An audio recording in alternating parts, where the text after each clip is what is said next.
नमस्कार, आप देख रहे हैं खबरदार और मैं हूं श्वेता सिंह। हम सबसे पहले खबरों को खबरदार के लेंस से देखते हैं और आपको बताते हैं कि क्या क्या आज खबरदार में हम खास आपके लिए लेकर आए हैं। सबसे पहले तो हम आपको बता दें कि हम चीन के हिसाब से, चीन के लिहाज से एलएसी पर क्या चल रहा है उस हिसाब से आपको तमाम जानकारियां देंगे, क्योंकि एलएसी पर इतना साफ हो चुका है कि चीन एक चक्रव्यूह में वहां पर फंसता हुआ नजर आ रहा है। और इसका सबसे बड़ा कारण यह है कि भारत ने वहां पर बहुत ही रणनीतिक तौर पर कदम अपने उठाए हैं। इसके साथ ही हम आपको बताएं कि एलएसी पर चीन का प्लान सफल होने का कोई चांस नहीं है। भारत आक्रमण के मोड में है। आज भारत के सेना प्रमुख एमएम नरवणे लद्दाख पहुंचे, वहां तैयारियों का जायजा लिया जा रहा है। भारत ने पिछले 4 दिन में चीन की सेना को लद्दाख में सामरिक रूप से कमजोर कर दिया है। इसीलिए अब लद्दाख की पहाड़ियों में चारों तरफ चीन की चिंता के हॉटस्पॉट दिख रहे हैं। चीन की इस हालत को देखकर आपको खुशी होगी। अच्छी खबर यह है कि चीन सोचता था लद्दाख में वो कुछ भी करता रहेगा, भारत कोई जवाब नहीं देगा, लेकिन हुआ एकदम उल्टा। हम आपको बताएंगे कि भारत के चक्रव्यूह में चीन कैसे बुरी तरह फंस गया। अच्छी खबर यह भी है कि चीन के लद्दाख वाले मास्टर प्लान को फेल करने के लिए भारत की हवाई तैयारी दुरुस्त है और इन हवाई तेवरों से जिनपिंग डिप्रेशन में है। लद्दाख की ऊंचाई पर भारत की थल सेना और वायु सेना की जुगलबंदी चीन को समझ में नहीं आ रही है। कल चीन पर भारत ने तीसरी डिजिटल स्ट्राइक की थी। पबजी सहित 118 ऐप्स को बैन किया था। अब इसके कूटनीतिक नतीजे भी सामने आ रहे हैं। भारत की ऐप डिप्लोमेसी कैसे पूरी दुनिया में मशहूर हो गई है और क्यों इसे चीन को जवाब देने का मनपसंद तरीका माना जा रहा है, ये आपको थोड़ी देर में समझ में आ जाएगा। और आपके लिए काम की खबर यह है कि भारत के स्वदेशी वैक्सीन कोवैक्सीन के फेज 3 ट्रायल शुरू हो गए। इस वैक्सीन का कोई साइड इफेक्ट सामने नहीं आया है। Indian council of medical research यानी आईसीएमआर भी कोविड-19 वैक्सीन को कम से कम समय में उपलब्ध कराने के लिए बड़ा प्लान बना रही है।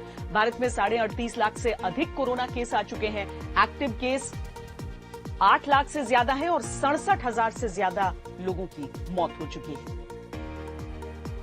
सबसे पहले बात एलएसी की। भारत ने एलएसी पर चीन को पीछे हटने के लिए 4 महीने दिए, लेकिन चीन ने अपनी बातों और वादों में ईमानदारी नहीं, वही पुरानी धोखेबाजी दिखाई। इसीलिए अब चीन के लिए डिस्काउंट वाला सीजन खत्म हो गया। सीमा पर भारत अब चीन को कोई चांस नहीं देगा। यह बात आज सेना प्रमुख के लद्दाख दौरे से भी साफ हो गई है। भारत ने पिछले 4 दिन में चीन की सेना को लद्दाख में सामरिक तौर पर कमजोर कर दिया है। चीन इसका बदला लेने के बारे में जरूर सोच रहा होगा, लेकिन चीन के हर प्लान के खिलाफ भारत की पूरी तैयारी है। चीन की सोच अब जहां शुरू होती है, वहां से भारत का एक्शन शुरू हो जाता है। जनरल की तैयारी चीन के सीक्रेट प्लान पर भारी। बौखलाए चीन को बेबस बना देने चीन सोचता रह जाता है, भारत का एक्शन हो जाता है। 4 महीने में भारत ने एलएसी पर गेम पलट दिया है। भारतीय सेना चीन की सोच से 4 कदम आगे है। ये बात पेंगोंग से चीन को पता चल चुकी है। वो पेंगोंग का बदला लेना चाहते हैं। भारतीय सेना ने न सिर्फ पेंगोंग झील के दक्षिणी तट पर अपनी स्थिति मजबूत की है, लेकिन उत्तरी तट पर भी कुछ अहम चोटियों पर पूरी तरह से कब्जा बना लिया है, जिससे कि वो अब चुनौती दे सकता है चीन की सेना को, जो अभी भी फिंगर 4 पे बैठी हुई है। इसके अलावा बहुत सी ऐसी अहम चोटियां हैं जिस पर भारतीय सैनिक बने हुए हैं। इससे वो निगरानी रख रहे हैं बहुत सारे चीन के मिलिट्री बेसिस पर, जिसकी वजह से चीन थोड़ा सा दबाव में आया है। टकराव के बीच ही आर्मी चीफ 2 दिन के दौरे पर लद्दाख पहुंच गए। वो सेना की तैयारियां देखने के लिए गए हैं। सेना तो पहले से ही तैयार है। अतिरिक्त सैनिक और हथियार पहले ही भेजे जा चुके हैं। असल में आर्मी चीफ के इस दौरे का मकसद चीन को संदेश देना है। संदेश ये कि चीन जितना भी बौखला ले, भारत डटा रहेगा। अब हमारे चीफ जो हैं वो अभी ले गए हैं और हाल ही में डिफेंस मिनिस्टर के साथ सीडीएस और बाकी तीनों चीफ्स की मीटिंग हुई है और उसमें बड़ा विस्तार में डिस्कस हुआ है चाइना का मसला और लद्दाख के अंदर और बाकी पूरे हमारा जो बॉर्डर जो चाइना के साथ कोई 4000 किलोमीटर का है, उसके पूरा का पूरा किस हिसाब से कार्रवाई करेगी फौज। और इसीलिए हमारे चीफ वहाँ गए ताकि एक तो फर्स्ट हैंड इंफॉर्मेशन मिले उनको और दूसरा अपने जो ट्रूप्स हैं उनका मोराल बूस्ट करें। चीन पेंगोंग के दक्षिण इलाके की उन पहाड़ियों को खाली करने के लिए कह रहा है जहां पर भारत ने चीन की चाल को भांपकर पहले ही कब्जा कर लिया। अब इस इलाके में चीन पहाड़ के नीचे आकर कमजोर हो गया है। ये चीन की बहुत बड़ी हार है। चीन इसका बदला लेने के फिराक में जरूर होगा। अगर वो लद्दाख में किसी और जगह पर घुसपैठ नहीं कर सकेगा तो पूरे एलएसी पर जहां कहीं मौका मिलेगा वो घुसपैठ की साजिश जरूर करेगा। लेकिन भारत भी चीन की नस नस को समझ चुका है। लद्दाख में पिटा चीन अब बदला लेने के लिए अरुणाचल प्रदेश और सिक्किम में कोई भी हरकत कर सकता है। लेकिन यहाँ भी भारतीय सेना ने अतिरिक्त सैन्य तैनाती कर दी है। पूर्वोत्तर की सीमा पर भारत ने सैन्य ताकत बढ़ा दी है। वायुसेना भी अलर्ट पर है। वायुसेना प्रमुख आरकेएस भदौरिया ने भी यहाँ फॉरवर्ड एयरबेस का दौरा किया है। उत्तराखंड और हिमाचल में भी सेना हाई अलर्ट पर है। भूटान की सीमा पर चीन कोई चाल चल सकता है या नेपाल के जरिए भारत को उकसा सकता है। लेकिन इन दोनों सीमाओं पर भारत अतिरिक्त सावधान है। यानी इस बार चीन के पास कोई चांस नहीं है। भारत की तैयारियां ऐसी हैं कि चीन ने अगर कोई हरकत की तो उसे बड़ी कीमत चुकानी पड़ेगी। चीन अभी तक इस भ्रम में था कि वो चाहे कुछ भी कर ले, भारत इस स्तर तक नहीं जाएगा जिसमें युद्ध का खतरा बन जाए। लेकिन भारत ने चीन के इस भ्रम को तोड़ दिया है। चाइना का कोई भी जो मिस एडवेंचर होगा उसको इफेक्टिवली डील किया जाएगा।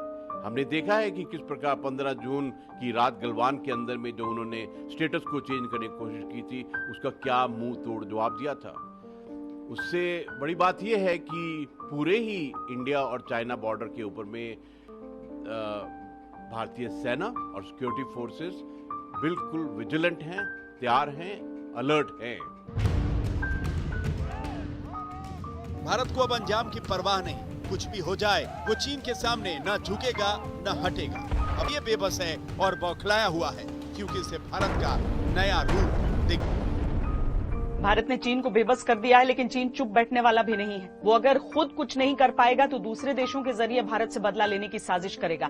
वो नेपाल को एक बार फिर आगे कर सकता है। इसे भी भारत समझता है, क्योंकि आज ही ये खबर आई है कि नेपाल के प्रधानमंत्री केपी शर्मा ओली ने अपनी सेना को लिपुलेख में भारतीय सेना पर नजर रखने को कहा है। भारत के लिए सावधान रहने वाला एक और मोर्चा पाकिस्तान का है। आज chief of defence staff general Bipin Rawat ने पाकिस्तान पर बड़ी बात की है। उन्होंने कहा है कि पूरी दुनिया भारत का आत्मविश्वास देख रही है। भारत ने दुनिया को चीन से टकराने का मॉडल दे दिया है। भारत का आत्मविश्वास चीन के साथ बातचीत में साफ दिख रहा है। 4 दिन से लगातार चीन के साथ ब्रिगेडियर स्तर की ब्रिगेड लेवल टॉक्स हो रही हैं। दक्षिणी पेंगोंग की पहाड़ियों पर मिली हार ने चीन को झकझोर दिया है। पहले चीन भारत से अपनी शर्तें मनवाना चाहता था, लेकिन अब भारत के रणनीतिक दबदबे के बाद बातचीत भी बदल गई है। भारत अब चीन से अपनी बात मनवाएगा। भारत के आत्मविश्वास को आप चीन के साथ बातचीत से समझ सकते हैं। इस बातचीत के कुछ हिस्सों की जानकारी हमें मिली है। इसमें चीन की सेना की ओर से भारतीय सेना से एलओसी पार करने की शिकायत की गई, तो उन्होंने सीधा जवाब दिया कि भारत ने एलओसी पार नहीं की। इस पर चाइनीज तरफ से कहा गया कि एलओसी पार करना आक्रामक कार्रवाई है और भारतीय सेना को पीछे जाना होगा। लेकिन भारतीय सेना की ओर से साफ कह दिया गया कि भारतीय सेना की सभी मूवमेंट्स भारत की जमीन पर हैं और ये मूवमेंट घुसपैठ रोकने के लिए की गई है। इस पर चीन की ओर से कहा गया कि उन्होंने कोई घुसपैठ या हमला नहीं किया, लेकिन भारतीय पक्ष ने चीन के सामने ही उसका सच बता दिया और ये कहा कि जब बातचीत चल रही है उसी समय चीन के सैनिक भारत की पोजीशन पर हमला करने की कोशिश कर रहे हैं। चीन की ओर से इस सच पर पर्दा डालने की कोशिश की गई और यह कहा गया कि वो कोई कार्रवाई नहीं कर रहा, लेकिन भारतीय सेना ने कहा कि भारत चीन के सैनिकों की हरकतों को साफ देख रहा है और उसे चेतावनी भी दे चुका है। इसके बाद चीन ने इस बात पर कोई बात ही नहीं की क्योंकि उसके पास कहने के लिए कुछ रह ही नहीं गया था। सिर्फ इतना कहा कि भारत और चीन को बातचीत के रास्ते खुले रखने चाहिए। इस पर भारतीय पक्ष ने भी कह दिया कि हां, बातचीत के रास्ते तो खुले रहने चाहिए। भारत का आत्मविश्वास सिर्फ बातों में नहीं है, यह आत्मविश्वास भारत के एक्शन में दिखता है। अब तक चीन को यही संकेत दिए गए कि भारत हर तरीके से मजबूत है और अगर संघर्ष की स्थिति भी बनती है तो भारत उसके लिए भी तैयार है। और भारत की यह शक्ति लद्दाख के उस नए मोर्चे पर दिख गई है जिसमें शक्तिशाली चीन चक्कर खा गया है। इस नए मोर्चे के बारे में आज हम आपको विस्तार से इस नक्शे को ध्यान से देखिए। और समझिए कि इस वक्त भारत और चीन की सेना के बीच एलएसी पर कहां टकराव है। पेंगोंग लेक के दक्षिणी छोर में थाकुंग से लेकर रेकिन ला तक ये 70 किलोमीटर का इलाका है जो भारत और चीन के 4 महीने के टकराव का नया हॉटस्पॉट है। इस इलाके में स्थितियां विस्फोटक हैं। ये बात हम इसलिए कह रहे हैं क्योंकि दोनों देशों के सैनिक यहाँ पर टकराव वाली कई जगहों पर एक दूसरे की फायरिंग रेंज में हैं।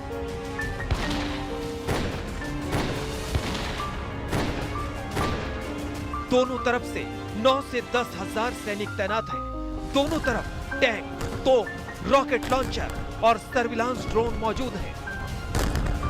चीन की परेशानी ये है कि इस पूरे इलाके में भारत ने ब्लैक टॉप सहित उन अहम चोटियों पर सैन्य तैनाती कर दी है जिससे चीन की हर हरकत पर अब भारतीय सेना की नजर है। इसमें कई चोटियां 15-15 हजार फीट ऊंची है और यहाँ पर कब्जा सामरिक तौर पर मजबूती देता है।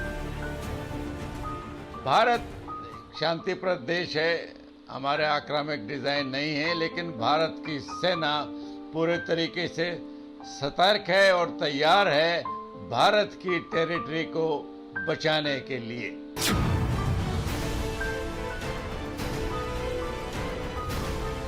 ये वो पहाड़ है जहां 58 साल से ना तो भारत और ना ही चीन ने सैन्य तैनाती की। 1962 के युद्ध के बाद से ये चोटियां खाली हैं और चीन इस बार चोरी छुपे इन पर कब्जा करने की फिराक में था। लेकिन भारत ने चीन की चाल भांपकर जैसे को तैसा वाला जवाब। कहते हैं पहाड़ी इलाकों में युद्ध की बाजी उसके कंट्रोल में होती है जिसका पहाड़ों की चोटियों पर कब्जा होता है। लद्दाख में चीन इसी की कोशिश कर रहा है। लेकिन 29 अगस्त की घटना के बाद एलएसी पर भारतीय सेना ने पहाड़ों की चोटियों पर एक ऐसा चक्रव्यूह रच दिया है जिसमें चीन फंस चुका है और हम इसी चक्रव्यूह को डिकोड करेंगे। चीन के खिलाफ चक्रव्यूह की रचना करते हुए भारतीय सेना ने पेंगोंग झील और आसपास के इलाके में T-90 टैंकों की 2 रेजिमेंट्स तैनात कर दी हैं। जानकारी के अनुसार थाकुंग से रोचिन ला तक हेलमेट टॉप, गुरुंग हिल और मगर हिल में भारतीय सेना ने चोटियों को अपने कब्जे में ले लिया है। पेंगोंग झील के उत्तरी छोर पर फिंगर 4 के आसपास की ऊंचाई वाली पहाड़ियों पर भी भारतीय सेना ने निगरानी पोस्ट का निर्माण किया है। यानी पेंगोंग झील के किनारे एलएसी पर चीन की सैनिक चौकियां अब भारत के चक्रव्यूह में घिर चुकी हैं और वो अब सीधे भारत की फायरिंग की रेंज में है। भारतीय सेना का ये चक्रव्यूह इतना मजबूत है कि चीन की कोई भी हरकत अब भारतीय सेना की नजरों से बच नहीं सकेगी। आसान शब्दों में कहें तो अब चीन भारतीय जमीन पर छोटी सी हरकत की भी बहुत बड़ी कीमत चुकाएगा। पेंगोंग झील के दक्षिणी किनारे पर जहां चीनी सेना ने ब्लैक टॉप पर कब्जा करने की कोशिश की, वहां अब भारतीय सेना का कब्जा और चीन की हर हरकत पर पैनी नजर, जहां से चीनी सेना की हर लोकेशन सीधे भारतीय टैंकों के निशाने पर है। लेकिन जैसा कि हम आपको पहले भी बता चुके हैं, 29 अगस्त को चीन के दुस्साहस के बाद भारतीय सेना के एक्शन सिर्फ पेंगोंग के दक्षिणी किनारे तक ही सीमित नहीं है, बल्कि अब भारतीय सेना ने पूर्वी लद्दाख में एलएसी पर उन ऊंची चोटियों पर भी अपनी पोजीशन मजबूत कर ली है जो रणनीतिक तौर पर बेहद अहम। लाइन ऑफ एक्चुअल कंट्रोल पर जिस इलाके में हमारे सैनिक इस समय मुस्तैद है, बहुत ही दुर्गम इलाका है, बहुत विषम वहां की परिस्थितियां होती हैं। चूंकि जो पहाड़ होते हैं वहां पर एक तो ऊंची चोटियों पर बर्फ पड़े हुए, जो नदियां हैं उनका पानी बिल्कुल बर्फ सा ठंडा और पेड़ पौधों के नाम पर कुछ भी नहीं। जून में गलवान घाटी की हिंसक झड़प के बावजूद चीन ने 29 अगस्त को दोबारा उकसावे की कार्रवाई की जो उसकी बौखलाहट का नतीजा थी, लेकिन ऐसा करके उसने अपने ही पैर पर कुल्हाड़ी मार ली है। पेंगोंग झील के दक्षिणी किनारे पर तो भारतीय सेना ठीक चीनी सेना के सामने डट ही चुकी है। अब भारतीय सेना ने पेंगोंग झील के पूर्व में फिंगर एरिया में अपनी तैनाती बढ़ा दी है। हॉट स्प्रिंग का एरिया हो या दौलत बेग ओल्डी, जहां चीनी सेना कभी सैन्य चौकियां बनाकर तो कभी भारतीय सेना को पेट्रोलिंग से रोककर उकसावे वाली कार्रवाई करती है। इन सभी इलाकों में भारतीय सेना अब मजबूत स्थिति में है। लद्दाख सीमा पर भारत ने हर रणनीतिक मोर्चे पर चीन को मुंहतोड़ जवाब देने की पूरी तैयारी कर ली है। फिर चाहे बात टैंक और गोला बारूद की हो या चीन के ठीक सामने सैनिकों की तैनाती की, लद्दाख में एलएसी पर T-90 टैंकों को तैनात किया जा चुका है। के स्पंगुर पास में T-90 टैंक की रेजिमेंट एक आदेश पर चीन के इरादों पर गोले बरसाने के लिए रेजांगला और रिकिनला समेत LAC पर ऐसी चोटियों पर भी भारतीय सैनिक डट चुके हैं जहां आमतौर पर दोनों देशों की सेनाएं तैनात नहीं होती थी और जहां चीन अपना दावा जताता है। मतलब साफ है, अब चीन को ही तय करना है कि उसे शांति चाहिए या युद्ध, और जल्द से जल्द तय करना है। The Indian side is firmly committed to resolving all outstanding issues through peaceful dialogue.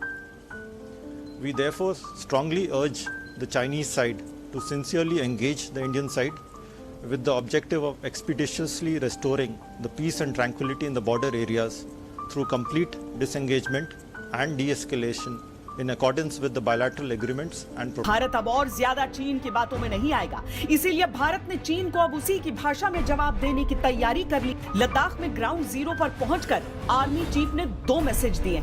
पहला मैसेज चीनी सैनिकों को कि वो अपनी हद में रहे वरना अंजाम की वो खुद जिम्मेदार हो, और दूसरा मैसेज भारतीय सैनिकों को कि वो चीनी सैनिकों को सबक सिखाने के लिए तैयार रहे।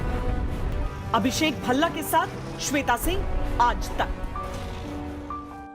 LAC पर भारतीय सेना ने जिस तरह अपने मोर्चे को मजबूत किया है और चीन के खिलाफ चक्रव्यूह रच दिया है, उससे चीन बौखलाया तो जरूर होगा और उसका बौखलाना बनता भी है। ऐसा क्यों है ये भी आपको बताते हैं। रणनीतिक रूप से महत्वपूर्ण चोटियों पर भारतीय सेना की तैनाती होने से अब चीन के लिए उकसाने वाली कार्रवाई करना मुश्किल होगा। ऊंची चोटियों पर भारतीय पोस्ट होने से चीनी सेना की हर मूवमेंट पर हम सीधी नजर रख पाएंगे। साथ ही चीन की सीमा में उसके सैन्य ठिकाने भी अब भारत की फायरिंग रेंज में है। भारतीय इलाके में चीन अगर कोई सैन्य ठिकाना या कैंप बनाने की कोशिश करेगा, तुरंत इसका पता चल जाएगा। और सबसे बड़ी बात, भारतीय सैनिक अब ऐसी पोजीशन में है जिससे चीनी सेना के खिलाफ एक्शन के लिए बेहतर रणनीति बनाने में मदद मिलेगी। लद्दाख में LAC पर भारतीय सेना ने जिस तरह से चीन के खिलाफ चक्रव्यूह बनाया है, उसमें पहाड़ों की चोटियों पर सैनिकों की मोर्चाबंदी से लेकर आसमानी मोर्चाबंदी को भी भारत ने कैसे मजबूत किया है, हमारी अगली रिपोर्ट इसी पर आधारित है। और शांति का दिखावा करने वाले शातिर चीन को सबक सिखाने के लिए अब भारतीय वायुसेना ने भी अपने पंख फैला लिए हैं। Sukhoi 30, MiG-29, Mirage 2000। चीन के किसी भी दुस्साहस का जवाब देने के लिए भारतीय वायुसेना ने अपने अग्रिम एयर बेसिस पर अपने लड़ाकू बेड़े तैनात कर दिए हैं। मैं जानता हूं दुश्मन भी कम नहीं, लेकिन हमारी तरह हथेली पे जान थोड़ी है। किसी भी देश की सेना की पहचान उसकी हथियारों से ज्यादा उसके सैनिकों से होती है। भारतीय वायुसेना पर अगर पूरा देश नाज करता है तो उसकी वजह भी यही। जानकारों के मुताबिक लद्दाख क्षेत्र में भारतीय वायुसेना चीनी एयरफोर्स पर भारी पड़ेगी, क्योंकि चीनी लड़ाकू विमानों को बहुत ऊंचाई वाले ठिकानों से उड़ान भरनी पड़ती है, जबकि भारतीय विमान मैदानी इलाकों से एक झटके में चीन के इलाकों में कहर बरपा सकते हैं। और ये तैयारी सिर्फ लद्दाख में नहीं है। Air chief marshal RKS Bhadauria ने वायुसेना की पूर्वी कमान में अग्रिम एयरबेस का दौरा किया है, जो सिक्किम और अरुणाचल प्रदेश में LAC से लगे संवेदनशील इलाकों में चीन की किसी भी हरकत का जवाब देने के लिए मुस्तैद है। भारतीय वायुसेना की यह तैयारी इसलिए भी महत्वपूर्ण है क्योंकि दुनिया के सामने बातचीत और शांति का दिखावा करने वाले शातिर चीन ने लद्दाख सेक्टर और पूर्वोत्तर सीमाओं पर भी लड़ाकू विमानों की तैनाती की है। चीन ने तिब्बत से लेकर अरुणाचल प्रदेश तक की सीमाओं पर अपने J-20 और सुखोई 30 विमानों को तैनात किया है, जिसके बाद अप्रैल-मई के दौरान ही भारतीय वायुसेना ने अपने अग्रिम मोर्चों पर सुखोई 30 और MiG-29 की तैनाती की थी। भारतीय वायुसेना की इसी तैनाती के चलते ही पूर्वी लद्दाख में चीनी विमानों की भारतीय क्षेत्र में घुसपैठ पर लगाम लगी थी। आज तक को मिली जानकारी के मुताबिक LAC पर लड़ाकू विमानों से लेकर सैटेलाइट और सर्विलांस सिस्टम के जरिए निगरानी रखी जा रही है। यानी मतलब साफ है, चीन को सबक सिखाने के लिए भारत अब कोई कसर नहीं छोड़ेगा, फिर चाहे वो लद्दाख के पहाड़ हो या आसमान। भारतीय सेना ने चीन के खिलाफ चक्रव्यूह रचकर बता दिया है कि भारत अब चीन के साथ बातचीत का धारावाहिक नहीं बनाएगा। वैसे भी अगर चीन को सिर्फ बातों से विवाद सुलझाना होता तो अब तक ये विवाद सुलझ चुका होता। 5 दौर की लेफ्टिनेंट जनरल स्तर की बातचीत के बाद भी चीन पीछे हटने के लिए तैयार ही नहीं है। इसीलिए अब भारतीय सेना ने चीन को उसी की भाषा में जवाब देने और पीछे ढकेलने की तैयारी शुरू कर दी है। एलएसी पर चीन को घेरने के लिए भारत का सैन्य चक्रव्यूह इसकी शुरुआत भर है। एलएसी पर अब सब कुछ बदला है। सरकार ने सेना को खुली छूट दे दी है। इसका असर अब जमीन पर दिख भी रहा है। पूरे एलएसी पर सेना ने दबदबा बना लिया है। ऊंचाइयों वाले पोजीशन पर सेना का कब्जा है और अब वो देप्सांग से लेकर दक्षिण पेंगोंग तक के इलाके में मजबूत स्थिति में है। दिल्ली से मिली हरी झंडी के बाद भारतीय सेना एक्शन में है। जवानों में जोश है। पैंगोंग फिंगर एरिया से लेकर हॉट स्प्रिंग्स, दौलत बेग ओल्डी, चुमर, डेमचौक तक तमाम पोस्ट पर सेना मजबूत हालत में है और चाइना बहुत हैरत में है। भारतीय सेना के एक्शन के मूड से चाइना एलएसी पर सेना एक्शन में है। हर पोस्ट, हर इलाके पर दबदबा कायम है।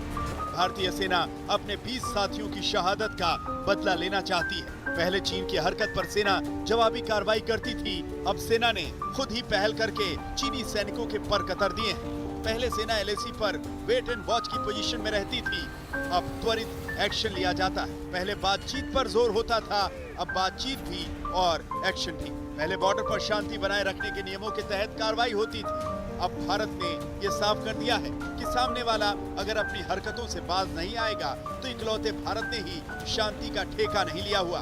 बॉर्डर पर शांति बनाए रखने की प्रक्रिया को परिभाषित किया गया है।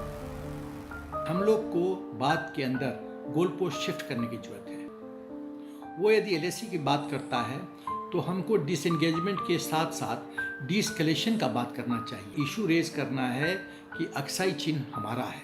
चीन समझ जाएगा कि कूटनीति में और बातचीत में जो गेम वो खेल रहा है उस गेम के हमने भी मास्टरी कर लिया है और उसी गेम में शतरंज की चाल में उसको हम शाह मार देंगे।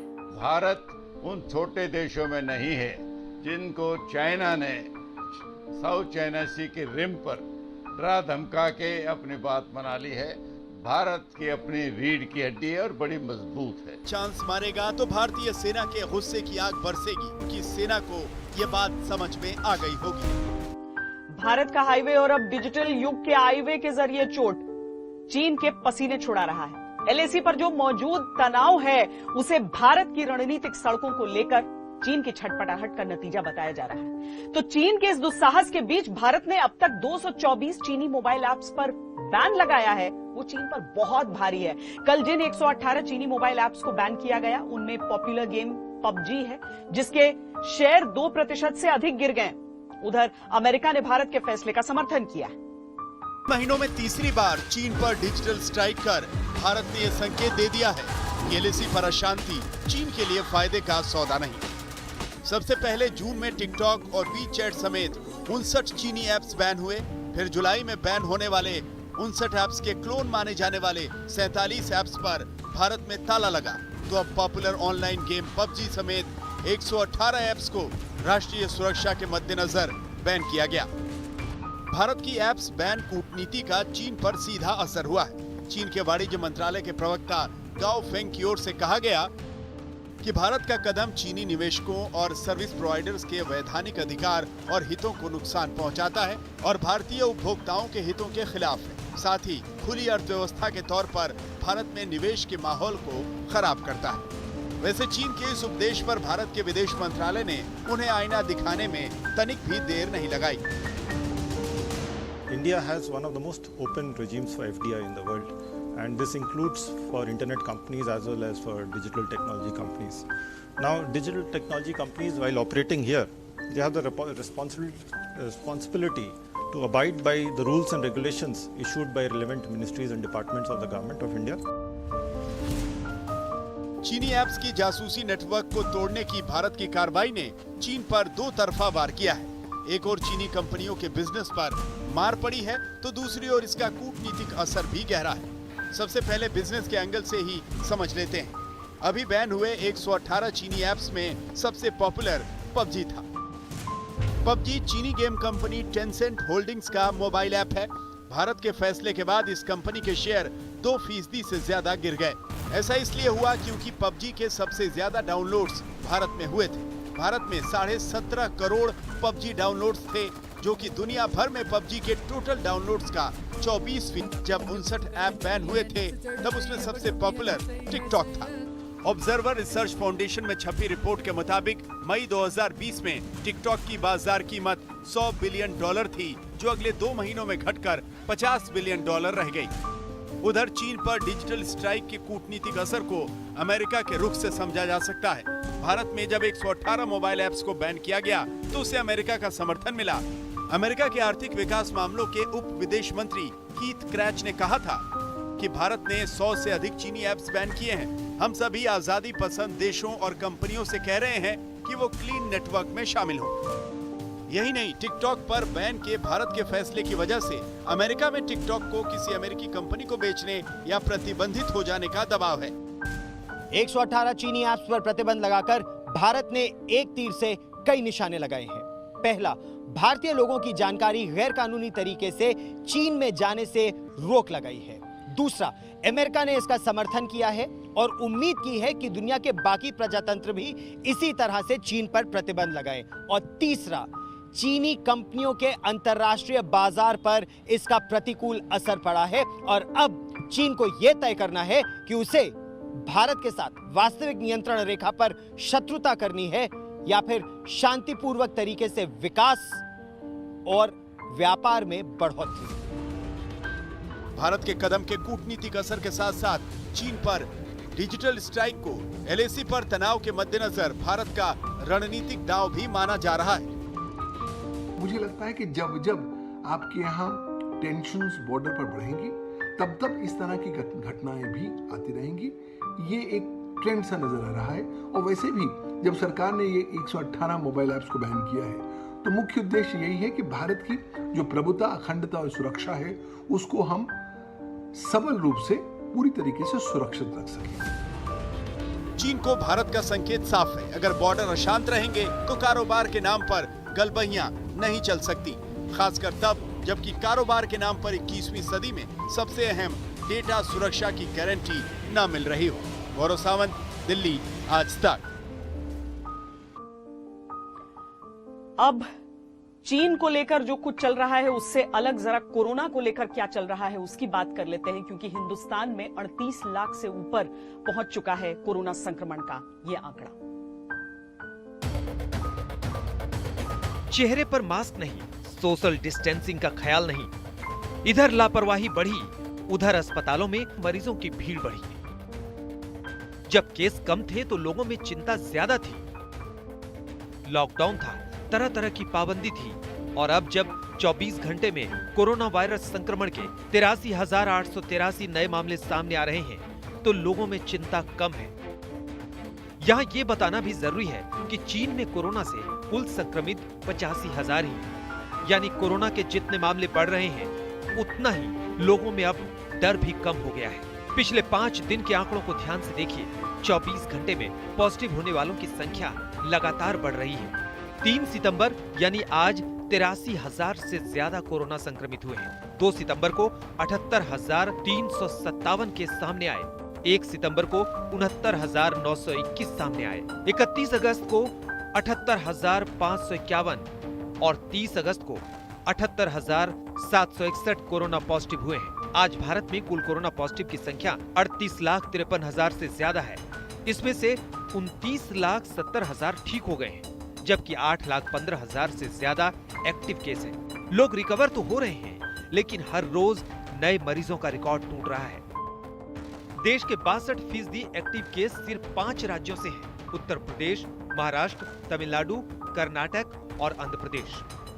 राजधानी दिल्ली की बात करें तो आज 2,737 कोरोना पॉजिटिव के मामले सामने आए हैं। जहां टेस्ट बढ़ रहे हैं, वहां कंटेनमेंट जोन की संख्या भी बढ़ रही है। दिल्ली में केसेस बढ़ रहे हैं, 2,500 तक पहुंच गए हैं, कम से कम डबल भी हो गए हैं। क्या ये पहली वेव है जो नई जगह पे आ रही है कि सेकेंड वेव है? But definitely nothing to worry, क्योंकि अभी भी जो हमारी मोर्टेलिटी रेट है वो हमारे कंट्रोल में है। जैसे दिल्ली को खोला जा रहा है, दिल्ली में एक बार फिर कोरोना के केसेस जो हैं वो बढ़ते ही जा रहे हैं। 2500 से ज्यादा केस पिछले 24 घंटे में रिपोर्ट हुए, जो 4 जुलाई के बाद दिल्ली में कोरोना के सबसे ज्यादा केसेस हैं।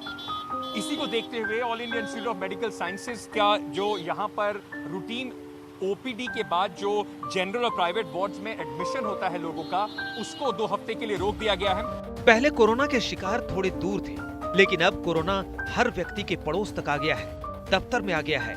जान पहचान वाले भी कोरोना से संक्रमित हो रहे हैं। पुणे जिले में अब 1,82,000 कोरोना केस हैं। आज पुणे शहर में कोरोना के 15,000 एक्टिव केस हैं। मरीज और उनके परिवार सरकार और जिला प्रशासन पर लापरवाही का आरोप लगा रहे हैं। अस्पतालों की हालत की पोल खोल रहे हैं। ये कोविड सेंटर 4 दिन पहले ये खुला हुआ है, बहुत बड़ा गाजा वाजा करके ये चालू हो गया। उसके बाद अंदर आईसीयू नहीं, ऑक्सीजन की सुविधा नहीं, अंदर कौन सा भी दवा नहीं है, लेकिन उन्होंने जबरदस्ती से पेशेंट को एडमिट करके रखा है। अंदर गए तो बीएमसी के डॉक्टर नहीं है, अंदर नहाने का बंदोबस्त नहीं है, टॉयलेट के लिए ठीक नहीं है, खाने पीने का चीज भी नहीं है। पुणे का वाघोली गांव जिले में सबसे प्रभावित गांवों में से एक है, जहां हर रोज औसतन 30-35 केस सामने आ रहे हैं। गुरुग्राम में आज एनएसजी के 18 कमांडो कोरोना संक्रमित हुए हैं। गुरुग्राम के ही जेल में 80 कैदी कोरोना के शिकार हो गए हैं। सोनीपत के मशहूर सुखदेव ढाबे के 65 कर्मचारी कोरोना पॉजिटिव मिले हैं। हरियाणा, यूपी, दिल्ली, पंजाब, हिमाचल और जम्मू कश्मीर के हजारों लोग हर रोज इस ढाबे पर खाना खाने आते हैं। बीजेपी सांसद रीता बहुगुणा जोशी भी कोरोना पॉजिटिव हैं। उन्हें लखनऊ के पीजीआई में भर्ती कराया गया है। रक्षा मंत्री राजनाथ सिंह के बेटे पंकज सिंह कोरोना पॉजिटिव हैं। गृह मंत्री अमित शाह कोरोना को हराकर स्वस्थ हो चुके हैं। मध्य प्रदेश के मुख्यमंत्री शिवराज सिंह चौहान ठीक हो गए हैं। कर्नाटक के सीएम येदियुरप्पा ने कोरोना को मात दी है। महाराष्ट्र के उद्धव ठाकरे की कैबिनेट में 6 मंत्री कोरोना से संक्रमित हुए और इलाज के बाद ठीक भी हुए हैं। यानी देश में केस बढ़ रहे हैं तो रिकवरी भी हो रही है। कोरोना से रिकवर होने वालों की संख्या एक्टिव मामलों से 3.5 गुना ज्यादा है। देश में 29,70,000 से अधिक कोरोना मरीज रिकवर हो चुके हैं। बीते 24 घंटों में 11 लाख से ज्यादा कोरोना टेस्ट किए गए हैं। अब तक कुल मिलाकर 4.5 करोड़ से ज्यादा टेस्ट हो चुके हैं। कोरोना के बढ़ते मामलों को देखें तो उसको देखने का नजरिया 2 है। पहला ये कि टेस्टिंग बढ़ी है, इसीलिए कोरोना के मामले भी बढ़ रहे हैं, लेकिन वहीं दूसरी तरफ चिंता की बात यह है कि साथ ही कंटेनमेंट जोन भी बढ़ गए हैं, यानी नए इलाकों में कोरोना फैल रहा है।